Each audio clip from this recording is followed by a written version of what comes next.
Everybody, this is Lane Kaboka from the Simple Passive Casual podcast. Today, I've got Jay Papasan on the line. It's going great. Thanks for having me. Yeah. So before we get started, theme of today is the one thing, because we've got the author on board. Make sure you guys go and leave an iTunes review or subscribe to the new YouTube channel. We're going to have a lot more video like this. People like video for some reason. And sign up for that Hui Deal Pipeline Club to get access to the deals I get sent. And for those of you who don't know Jay Papasan, you've probably been living under a rock lately, because everybody's been clamoring about this book for the last year or 2 years. So Jay Papasan is the best-selling author and vice president and executive editor at Keller Williams Realty, the real estate mogul that it is these days. He has also written Millionaire Real Estate Agent, Millionaire Real Estate Investor, which I always recommend, one of my top 4 books for every investor to read. Oh, cool. I personally, it's an older book. You know, we wrote it in 2004, and I think it came out in 2005. But a lot of people don't know this. Gary's father was nearing the end of his life, and he has a younger son, and he was reflecting on passing knowledge past generations. And so those opening 100 or so pages where it's really not just about investing, it's about money and how you think about it. That was kind of a letter about money to his son, is the way I would interpret it. So It was a lot of, people don't expect that. I usually just tell people, if you don't understand money, that's a great place to start and get some really good high-level principles from a guy who's a self-made billionaire. So it's not a bad place to start for sure. Right. Yeah, I'm one of those guys. I tell most people, don't read books, right? Just go out and analyze a lot of properties and put it on a spreadsheet and see what the numbers are, because things change. But it's Millionaire Real Estate Investor. And you guys have this great graphic in there about, different the classes of properties, and then the pain in the butt factor on the other side, and, try and find that sweet spot. I mean, I think that's just genius. Cool. Genius We interviewed a lot of investors like you to kind of find what we thought was a common truth. That was kind of what we were going for. So it's some of Gary and a whole lot of the 120 people we interviewed. All right. So if you guys want that book list of 4 books, including that book, go to simplepassivecasual.com/books. But we're here to talk about Jay and the one thing today. So Jay, one of the things I picked up from this book is, and I think it's a good starting point, is this Domino Theory. Why don't we start there? Sure. I think when we suggested the title, The One Thing, and we went to the book expo in New York, all the New York booksellers were like, are you kidding me? It's never just one thing. Like, they almost ridicule, right? Right. And it's a truth, because nobody's got one thing on their plate.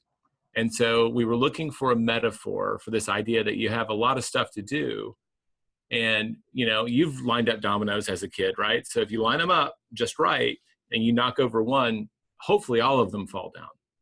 And so the idea is, when we align our priorities correctly and do the right thing first, we can often get a multiple, right, of what we're doing. And we played with that. You can tell we had a little fun. We nerded out on it. The world record, I believe, is about 4.5 million dominoes. So the scale of what you can accomplish, at least in the world of dominoes, is huge. And then we found some research from 1983. I mean, like I said, we were nerding out by a guy named Lauren Whitehead, that a domino could knock over one that was 50% larger. And if you played that out and you built those dominoes, he did 10. And that 2-inch domino, by the 10th one, knocked over one that was 6'4", like as big as a doorway, basically. And it's this idea of momentum. And you probably know the page in the book where we graphed it out, right? And Empire State Building, right? Yeah, like the 18th, it would knock over the Tower of Pisa. By the 23rd, the Eiffel Tower, which is taller than the Empire State Building, by the way. And, just 54 or so dominoes into it, you could knock over a domino that would reach all the way from the Earth to the moon. And my takeaway, when you graph that out, if you can picture it, it's like a hockey stick on its side. I told Gary, anything that compounds makes that shape. Compound interest, the way investments grow over time, right? That is something, when you do the right things over time, it doesn't just do a lot of stuff, it can really magnify. Right. Yeah, I think a lot of investors, they see it in terms of, most people get 8% in stock market. Yeah. Most investors, we're probably able to turn our money at 20% plus or minus 5 or 10% a year. I'll concur with that. For single family residential, yeah. The way the money works, if you're playing with the tax benefits, which is a moving target, you can boost it a little bit when you think about your total cash return. But yeah, I kind of count on 18 to 25% for single family when I look at the total return on that. And if you're looking at big blocks of investing, I kind of end up falling like, I'll buy it at an 8 cap, but you hope to turn it into a 10 or 11 cap before you're done. Right. That's for the bigger stuff. Right. So like what I tell a lot of investors is, that's why I call this simple passive cash flow, is it's pretty simple. After some point of doing this a couple of times, you get the hang of it. And really it's you or it's us that's the person in the way. Well, I'll say this. One of the things that we tried to emphasize in The Millionaire Real Estate Agent, we also did a book with some friends called Hold, which is really about holding, properties over time. The first few times you do it, it's really good to be a little cautious, right? It's great to work with someone like you who's seasoned, right? Who can see things that you don't. But because of the nature of the investment, sometimes when people make a mistake on the first or one or two, they don't ever play again. And our goal was always, I'd rather them start a little slowly, but not get knocked out of the game. We didn't make a real mistake until we had about 8 properties. Right. And by then, we were able to absorb the mistake. We knew enough to correct the mistake and we're to live with it. But if that had been our first property, I probably wouldn't be sitting here right now. Exactly. Yeah. I mean, today I do multifamily and different kinds of syndications, and then people, they always Google that syndication term and they think, well, I'm going to do this. I'm going to do multifamily. But I always tell people to go big or go small first, then take that domino and go bigger much quicker. Yep. And syndications, you're investing other people's money, right? So I had a friend that was doing that. He was, because he didn't have a lot of cash, he was getting his friends, family, they call that in the business, friends, family, and fools, by the way, right? And collecting that money and buying quads and duplexes with it. And because he had a CPA's training, he was doing all the books. And so he was able to benefit and invest faster. But I remember sitting down with him and I said, buddy, I know you. If this investment turns sour, are you really going to let them lose money with you? And he looked at me and he's like, no. And I was like, all right, then why are you doing that? Because now you think you're only risking this much money, but because I know you, you would go and do whatever you had to do to pay everybody back. So I do think that is something that's not level 1 investing. I definitely would say for many reasons, and also being good to your investors, maybe make that level 3 or 4. Right. So we'll kind of transition out of the real estate land, because I think a lot of the investors that are listening, they're more on the passive side. They either, they need to get their first rental. That's, some people are like that, and they're kind of set. They're kind of focused. But for a lot of other of us, we're working a full-time job, also making calls during lunch or stuff on the weekend, or 2 hours on every evening is what I kind of preach. And you've got a lot of stuff, right? A lot of these potential dominoes to fall. Your book really helped me realize that, I've got all these tasks to do, and to try and identify that one next thing that's going to make everything easier. Maybe, can you tell me about that little trick and habit a little bit from your point of view? How does like a really busy professional with a family, implement this in their life? The principles of the one thing is really kind of like the 80-20 principle on steroids. And 80-20 just says the minority of what you do gives you the majority of what you want. And a lot of times 20% gives you 80%. And that's kind of scary how often that shows up. And so a strategic person then asks, of all the things that I have to do, what are the handful that are truly impactful? And in the one thing, we want to take that further. If I only got one thing done today or this week, what would that one thing be that would be most impactful? And that becomes your number one. And then you say, well, if I could do 2, what would the second thing be, right?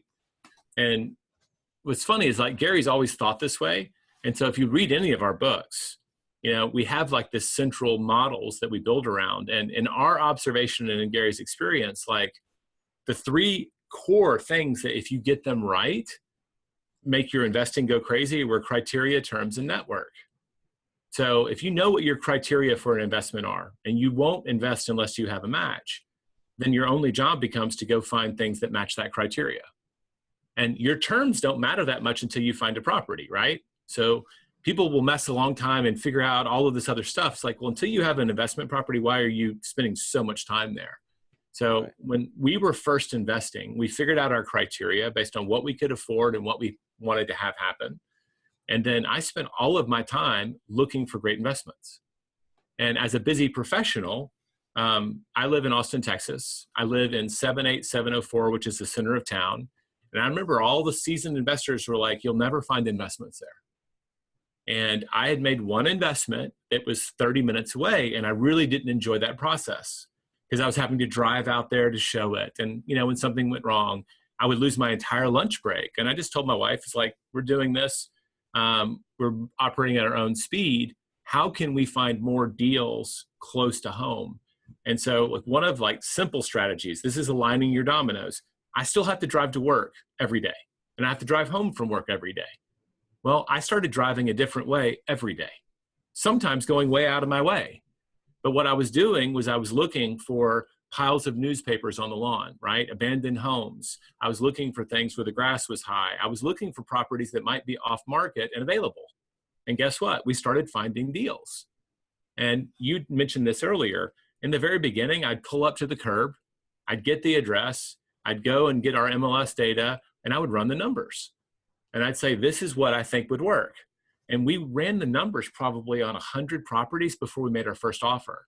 But by the time we did, you could do the math so fast because you've done it the long way so many times. You can pull up to the curb and you're one of those guys who can just kind of tick it off in your head. You're like, okay, this is probably going to rent for about $1,500 a side. I bet we can get it for $235. It's going to need about $15,000 and make ready work. You just start doing the math, and you're definitely going to do the math long form, but you can make assessments really fast if you do the hard work of trolling through the properties for things that might be deals and doing the math. And so in the very beginning, you're just looking for criteria. So that was how, I didn't have the one thing then, but we were trying to live it because that's how Gary makes all of us live. That was how we interpreted it at the very beginning. If we have the right deal flow, if you have a good deal, the money will show up, is what I've found. You don't even have to have money to invest to yourself. You can find a co-investor. Right. A couple of things that, just in that story that I kind of highlight is, first of all, you're in motion. You're actually driving and doing this. You weren't just sitting there waiting for something else to take your monkey brain attention away. You're doing it. And then the second thing is this idea of, co-pairing two tasks. For example, you want to read books and you want to work out. Well, go read books on the treadmill. Right. Or go listen to audiobooks when you're folding laundry. Be strategic about it. You set yourself up. It's hard enough, right? I mean, there's distractions all the time. In the beginning, it's funny. I tell this story a lot because we end up now working with a lot of young investors. I'm sure you do too, because people go, wow, your experience, Lane, how did you do it? When we first were writing The Millionaire Real Estate Investor, I remember 4 or 5 of us, it's probably 30 of us that worked here, said, let's be investors too. And we started a real estate investment club at work. And it was funny is I didn't know that many people wanted to invest right here. These are technologists, whatever. And we started meeting at lunch every couple of weeks. And different people would say, all right, I'm going to read Rich Dad, Poor Dad, and I'm going to teach it to you. Right? So we didn't all have to read the book. And we collaborated. The truth is, out of that 30 or so people, only about 4 of us actually invested. You know why that is. A lot of people think they will, but they actually won't. But 4 of us took action, and we became kind of a little mastermind. So even though we had really big jobs, right? We have all of the other responsibilities. We're all helping each other. Hey, I need a handyman. Who do you know? And we built our little network and supported each other. So you can align those tasks, right? We made work into an investor seminar every single day. Because people talk at the coffee pot every day, don't they? But they're talking about, football or whatever. We were just talking about cap rates and how much money you had to put down on a property. Right. And that's the peer group right there, right? I know that everybody says the 5 people that you hang out with most are Jim the Rohn. average of you. Right. I'll take it a step further and I'll say, the 5 people that you hang out are likely to be your downfall. I mean, Yes. take serious look at who you're hanging out with. Who's that person? Who's that negative person? Or, who's that person who's posting something weird on Facebook? Just go and mute that person. Maybe it's a addition by subtraction kind of a thing. Well, we talked about earlier the dominoes and how if you take anything that grows exponentially, it'll look like a hockey stick over time, right? Well, if you have really great investor habits, your wealth will grow like that over time. The opposite is also true. I know a lot of people who'll say, I'm just going to spend a little bit more money than I'm going to earn. I'm just going to spend a little bit more money on earn. Okay, I'm going to carry a little bit of a balance on my credit card. And it's very small dominoes in the beginning. And then it starts to add up. And then they get sick and have a medical bill, right? Or their hot water heater. And then they get to the curve of that hockey stick and it goes the wrong direction. So I think anything, right, that has the power to propel you forward, if you have the wrong things in place, has the equal and opposite power to drive you down. So I love what you just said about who you hang out with. It's funny, we would all tell our kids, it matters who you hang out with, kid, but we don't take that advice ourselves. Right. Because they're for friend, man. That's a friend. All right, well, tell me this, Lane. This is like, now I'm getting to get like real with you. I have friends that we were on this journey, right? My soccer buddies, my fishing and hunting buddies. I'm in Texas, and they're your beer buddies. And some of them went on this journey, not very many. Most of them did not. I still am friends with some of those guys, and I love them like an old friend. I've known them for 20 years. I just don't spend as much time with them. So it doesn't mean you have to abandon people. I think it does mean that you'll start choosing your time more carefully about where you invest a lot of it. Has that been your experience? Yeah, just limiting associations. It's like, this person is not quite into or really likes their day job, which kind of annoys me a little bit. And I'm like, okay, cool. That was nice dinner. See you later. It's nice when you get together, but there's other people that just resonate with you, and yeah. That's normal. And so you'll gravitate and spend more time with them. I think a lot of people hear that statement and they're afraid that they have to call their brother-in-law and their best friend of 20 years and say, hey, dude, I'm not hanging out with you anymore. It's not really like that, but you will choose to invest your time differently. Right. So something I've been working on lately is, like anybody else, I've got these to-do lists, and I might be a little more sophisticated. I read David Allen's Getting Things Done, so I got my little labels. But my problem these days is, getting that frog done. You go through, identify your big main things, and getting that 1 or 2 things done, maybe just because it's like edit a podcast, like, maybe I probably shouldn't be doing that, but just one of those things where I'm like, I'll do that at the end after I finish everything. And inevitably I never finish anything, so it never gets done. You have this technique for identifying the big ideas, the big dominoes. Let me walk us through that. Well, it goes back to what we were talking about earlier, right? The Pareto's principle, right? It's the principle of you start with the things that are most effective first. And we have a question in the book called the focusing question. What's the one thing I can do such that by doing it, everything else will be easier or unnecessary? And in our experience, and we've been doing this for a little over 5 years and taught this to thousands, if not tens of thousands of people at this point, most people actually know the answer, right? And they just procrastinate. And so how do we get around that? I think that half the battle is clearly identifying that it is a priority. Because there's stuff that is on our to-do list that we actually do have to do that's not important. And it's, I'm going to say, yeah, put that to the end of the day, but you still have to get it done. What you want to do is do that stuff that's a higher priority that gives you more impact. Because guess what? When you do that consistently over time, you just said, why am I doing that? That was my thought too. You edit your own podcast. If you're really doing your one thing for investing well, unless it's something that gives you pleasure and you want to be a podcast editor as a hobby, it might be a better dollar productive use of your time to assign someone else that task who lives and breathes editing podcasts, right? So that you can go find another deal. Now, I'm saying that hypothetically. I'm not saying that's true for you, Lane, but that's kind of the math you do. So I'm going to flash this on your screen, right? We have a process we talk about in the book called the 411. And I've been doing this it'll be 18 years this year. And you have your annual goals, what you want to achieve at the top. I have them for my work life and my personal life. And then each month, at the beginning of the month, I ask, what do I need to achieve? What are the big rocks, the priorities, the 20% I have to achieve towards those annual goals this month? And then I write those down. And then each week I look down and I say, based on my goals for the year, and then based on my goals for my month that were based on those goals, what do I have to achieve this week to be on track for my month and my year, right? You're working backwards. Mm-hmm. And I have if you can see, there's a whole bunch of stuff written up here. You go down here, I've got handwriting. There's only like 4 things on my week professionally. It's a really short list because these are only the big rocks. And I carry this around in my journal every single day. And when I start my day, I look at this list and I look at my calendar and I just say, did I block the time or not? And that is the great trick in life. If you know what you're supposed to do, go to your calendar and make an appointment with yourself to do it. It's funny how simplistic that sounds, but there is research out there that suggests if you say, I'm going to do it, and then you go to the trouble of saying, this is when and where I'm going to do it, and put it on your calendar, you're about 3 times more likely to do it. Right. Most people use their calendar for meetings with other people. Wealthy people, in my opinion, use their calendar for appointments with themselves first.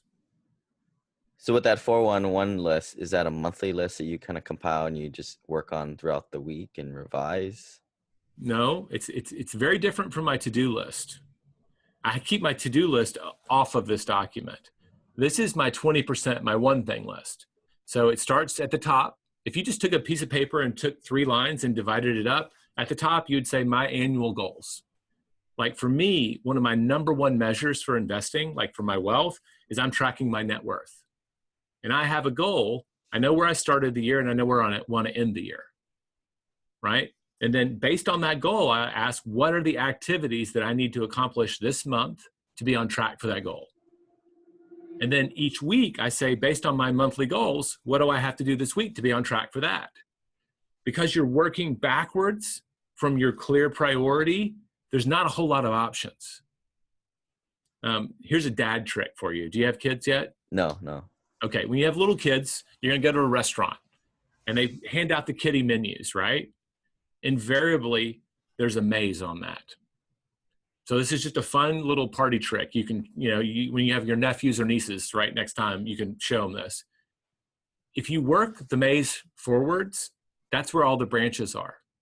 If you start in the center and work your way out, there's almost no wrong turns. And I think of that as a metaphor for, we say begin with the end in mind. That's what it looks like. What do I want to accomplish? I'm going to work backwards, because when you look back in your life, you see the milestones of how you got there. But if you look forward, you see all the options. So the trick is, let's go out to the end of the year or the end of the month and work backwards from what we want to have happen. And usually the big milestones are very clear to us. Well, I guess I have to do this and this. Right. Well, then focus all your energy on those few things. And I have another list. It's actually on the back of this. So I clearly know 80%, 20%. And I know that's paper. I know a lot of people who do this digitally. I'm totally cool. But I learned it old school and I've just kept that habit. But I have my priority list and I start with that. And when I have free time, I knock out the 80%. Does that make sense? Mm-hmm. Mm-hmm. It feels very systematic and it's on purpose. It's a way to keep you on track, because otherwise you're always running off and doing different stuff. Right. And then you go and make sure you make an appointment like on the weekend or in your workshop time to go and get that done. So I just now have the habit. Every morning I look at that list, and usually on a Friday or a Sunday, I'm planning my week or my month, depending on what time of the year it is. And at the end of the year, my wife and I get together. We have a whole retreat. We actually teach a class on it. We do an overnight retreat where we set 5-year goals. And based on those, what are we going to accomplish this year? So I think if you're going to accomplish big things, you need a really solid framework for how you're going to employ your time. And that's the one that I've learned from Gary. And that's kind of the one we talk about in the book. We call it goal setting to the now. Right. So a lot of these guys, they're working a day job, and they're also finding deals on the side, and they may not be making a podcast or a website, but they're busy folks. Yeah. is work-life balance possible? What's your take on that? So I think the way most people view it, it's kind of a lie that's been perpetrated on us. I think when you ask someone, do you have work-life balance? What goes through their head is this idea that they've got everything arranged so perfectly, that they just, my life is good right now. And the reality is that balance is an activity. It's a verb. It's not a state of being. And so if you're really trying to accomplish big things, especially at work, you're going to focus on the one thing and ignore everything else. You're going to feel out of balance, and that's normal. So what we kind of talk about in the book is something called counterbalancing. So you bring awareness to that every week, and you don't neglect the things that matter most. So I see people really good at focusing on their one thing at their job, but they'll do that to the detriment of their marriage, their health, their spiritual life, and their personal life. And over time, those things can add up to burnout or a heart attack or a divorce, right? So we preach those things in your life need to be counterbalanced on a regular basis. So awareness, again, it all comes back to awareness. Hey, I just worked, a 70-hour week. Maybe I need to take a couple of days off and recharge the batteries, right? It's just like when you work out. You have to rest to actually build strength, right? Those two have to work together. And in the long haul, remember the domino is a long run. You're not going to become a multimillionaire this year, right? If you do, you're just lucky. It's going to be a marathon, not a sprint. So you need to be managing these things. And we just call it counterbalancing. So the big mistakes are people neglect stuff like their health and their personal life, thinking that they're doing it so that they can have them later, but they may not be waiting on you in 10 years. So you need to be balancing them actively as you go. Right. The metaphor you guys used in the book that really worked with me was the ballerina. When they do that move where they're up on their tippy toes, or the front of their toes, and they're kind of floating, looking like they're floating in the air. I want to say plie. I have no idea what it's called. Whatever they're doing, it looks like it's magic, right, from far away. But when you look up close, their lower body's going forward and their upper body's going back, or something like that. It's not back. It's counterbalance. I do this, like if you're sitting at home watching this, I do this when I give keynotes and I'm talking about this. And I just say, all right, everybody stand up. And I want you to stand on one foot. And you see everybody out there and they're, I'll just ask, great, are you balanced or are you balancing? And invariably, everybody will chuckle and go, we're balancing. That's what balance looks like. It's an activity. You have to do it actively. If you just freeze, even a ballerina is going to topple over, right? So it's an active state. Right. So a lot of these guys, though, you'll buy a property, it'll take you like 2 or 3 months of, every night doing something, sending lenders this, and it's kind of a season. Mm-hmm. Do you see it as seasons, or is it more of like a weekly, monthly check-in on, hey, what am I neglecting here? What part of the wheel is not up to par with everything else? I described it earlier. I do a big check-in before the year starts on a really big scale. And we look at our investment portfolio. We ask if we need to refinance things. Do we need to acquire more properties this year? Do we need to sell properties, right? And then we set our annual goals. And every week I'm checking in on my expectations in the big areas. And hopefully it's a very short list. It's not a lot of things that matter. So on a grand scale, that's how I do it. But if you're thinking about the cycle of buying an investment property, it's a lot like your down payment. Right? You put a down payment on your investment property, and it's a small percentage of the value of that property. That's how we get leverage. That's how we get those high rates of return, right?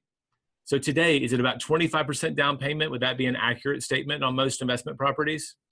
Yeah, right? So if you're going to get traditional financing. So you're leveraging 75% of the value. I think that in terms of your time and effort, it might be like a 5% deposit. It feels like a lot, right? You have to do all the work to find it. You have to do all the work to get your financing together. Then you have to inspect it. And then you have to close on it. And then for me, if you're renting it, we usually have a period of a few weeks of intense, we call it make ready. Let's get those carpets out. Let's get some new paint on the walls. And there's a little bit more expense in money and time. we have mostly single family investment properties. I don't know what your market's like, but in our market, maybe 2 days a year, we have to check in on them actively, right? They come up, not even every year. We have one tenant that's been in one of our properties for 7 years. So some of them, it's just they call you and they need some maintenance, and that's just a phone call, right? And you have to arrange something. I don't personally go fix my properties anymore. I did in the very beginning if I could, but now I don't do that anymore. But now we manage them very lightly. So you think about how much money is working for you the other 360 days of the year, and you had to invest parts of a few of them to keep that machine going. I think of that as like a down payment. And you have to every now and then do it. It's very leveraged in terms of your time, in my opinion. It just feels intense on the front end. Right. And one thing I usually recommend, like my coaching clients, is, when you go out and get that property and you hit that milestone, maybe take like 10% of that cash flow and go and just spend it on dinner or something like that, or a nice reward yourself. Right. Because this is the problem, right? Like, there's this concept of, entrepreneurs or investors, you need to put your face mask on first, right? Like, replace your W-2 income with your passive investments, whether that's a quarter of it, half of it, or all of it. It takes a while to get up to that point, and you like we said, you got to kind of be selfish about it, right? You got to limit associations, not do things that aren't aligned with your domino at the time, and you got to rush and put very much focus and intensity into this goal. But the question that I'm struggling is, at what point do you start to take sort of profits off the table? Not really money profits, but time. Okay, this came up last night. We have a team of about 30 people on our real estate team, and our goal is to create 10 millionaires from the people who are in business with us. We've already made 2. We got another one approaching the door, but we meet regularly and talk about wealth building. And this came up, like, at what point in the journey do you start, instead of acting like the frugal investor, start enjoying some of the spoils of war, And my answer to that is, whenever you're on track for the goals that you set yourself, anything that's above that, why wouldn't you enjoy it? Now, early on, I was being really aggressive. And if we had extra money, we always invested it, right? And over time, but if you're not hitting your goal, then it's premature. And so that's the way I look at it. Like, we have a net worth goal that we have set for the end of this year. And if we have invested money and are on track for that goal, and our cash flow goals are on track, and we have excess income, we generally say one of 2 things. We ask, what assets can we buy? What debt can we pay down? And, maybe we'll treat ourselves. But that frugality, we have 2 income streams. For probably 14 years now, we've been living on one income stream, and the other income stream is purely for investing. But we're now ahead of our goals a little bit, and we cheat a little. Like, we're renovating our house right now, which is a horrible investment decision because we're living in it. Wait, what's that again? Renovating your house is a bad investment? Your personal home, right? If you're going to be a true net worth millionaire, you can't count that value of that.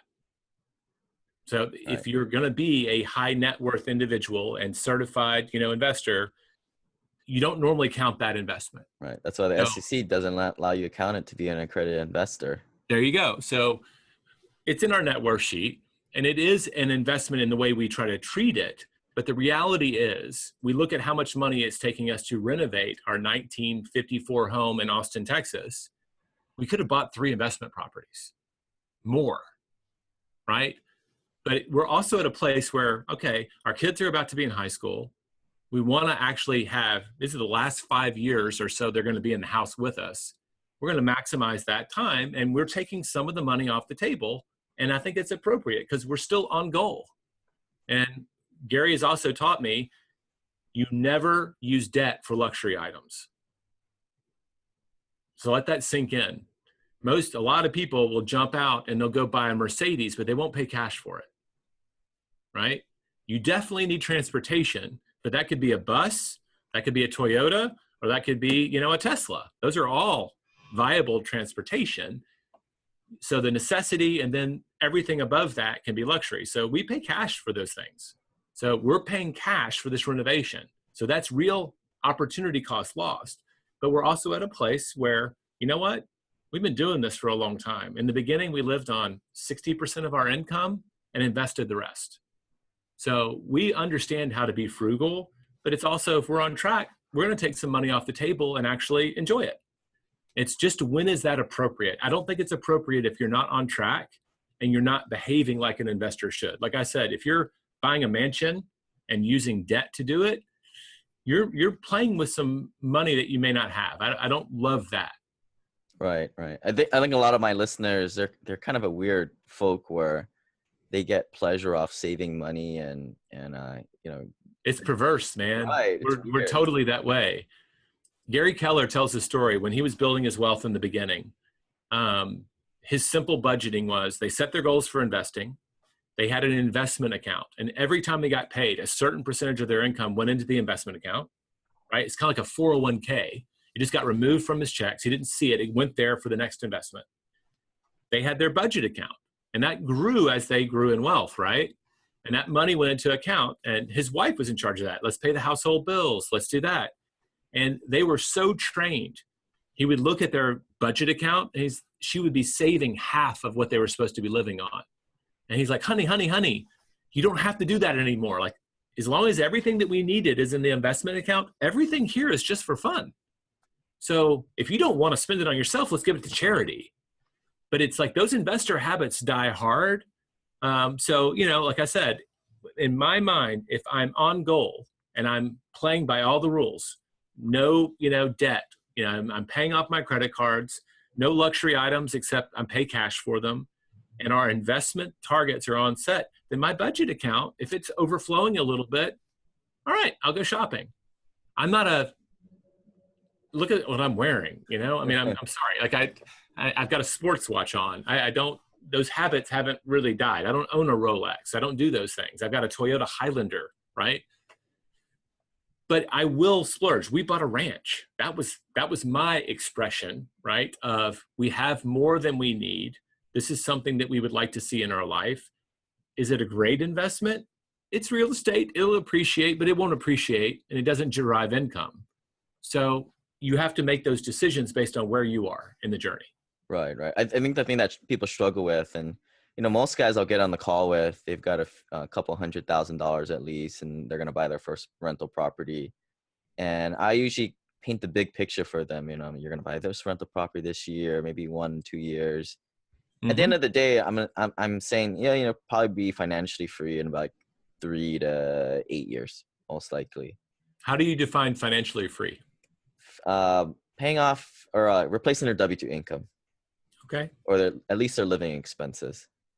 So they'll be at that point of abundance very quickly, and they're kind of like, wow, But I think they go home and they get lost in this mess, and they kind of like, well, Lane said I'll get there in 7, but let me try and get there in 6 or 5. This is a couple years later, and it's something that I kind of struggle with too. Well, as long as they're not being aggressive such that they're violating their criteria, if they're saving more than they need to, God bless them, right? Right. But go to the movies, guys. You can go eat out every now and then. I'm okay with that. But if you're on track, but I get it. I'm impatient by nature too. It took us, because of the nature of investing where we are, we don't have an income tax. So our property taxes are very high, and cash flow takes longer here, right? Unless you're really deep in the multifamily game. And we made the decision to keep most of our investments here. So it took us a short period of time, relatively, less than 7 years, to hit our first big net worth goal. It took us close to 10 years to hit our income goals. So we could have done it faster if we'd been willing to do things that maybe other people are. Like, we now have a real estate team in St. Louis. And, there's a portfolio, $3 million portfolio of homes. It's a 13.7% cap. And I looked at Wendy and I was like, wow, if we had been thinking like that early on, how much cash flow could we have accumulated more quickly if we'd been willing to invest in places that have higher rates of cash flow? And we would have had to use a property manager, but I was too much of a scaredy cat. That's the truth. So I think the journey is your own. And I'm never going to punish someone for saving too much, especially when you see how other people spend their money. Right. but definitely go out to eat every now and then, guys. It's okay. Yeah. Have a soft drink too. I didn't know soft drink. You could order soft drinks at restaurants. I brown bag it still most days. I mean, it's weird. Some of those habits don't go away. You understand the great thing about the investor journey is you start looking at things for value. Is this really a value? I don't mind paying for something that's expensive if I feel like it's real value. Like I like Patagonia. I'm an outdoors guy. You buy a Patagonia jacket, you don't need another one. If you choose to buy another one, that's a choice. But unless you destroy it, which is hard to do, like that's a value. It is expensive, but you also are going to get tremendous value from those things. Any thoughts on marriage, family, and raising kids under this philosophy? Lots. One thing I would say, we were teaching a class in Anaheim, me and my partner, Jeff Woods, who does our One Thing podcast. And we were teaching how billionaires set goals. And it was kind of like our big, how do you set distant goals, 5 year, 1 year, like our whole program for how you do this. And so how my wife and I have been living for many years. And we were talking about this idea of setting goals with your partner. And I remember Jeff, they had probably 800 people in the room. He said, how many people here, raise your hand if you set goals? And everybody raised their hands, right? They're at the seminar, right? Of course they do. And he goes, now keep them up if you actively involve your significant other in creating those plans. And almost every hand in the building went down. And I remember that was a real moment. So if you are married to someone and you're the investor, a lot of people, because we know not everybody gets, like I lucked out. My wife chose to be an investor too. She was actively on the journey with me. But I know lots of people where they're the investor and they have someone over here who likes to do a lot of shopping and doesn't really want to talk about it. If you don't involve them in the journey, if you're not planning with them, it's going to be very hard to stay aligned. So kind of like we talk about counterbalancing, being married, being a husband, being a father is an activity that you have to be on all the time. And it's not something you get to take vacations from. And involving them in the process is super important. So my wife and I do a goal setting retreat every year. We check in with our goals every month. Every afternoon we walk the dogs and we talk about this stuff. So we've made it to where it's a conversation we can have. It was not easy in the beginning, but it has paid off tenfold.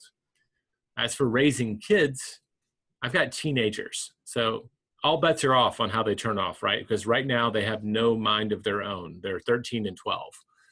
But I will say this, they both understand entrepreneurialism because they've seen it every day.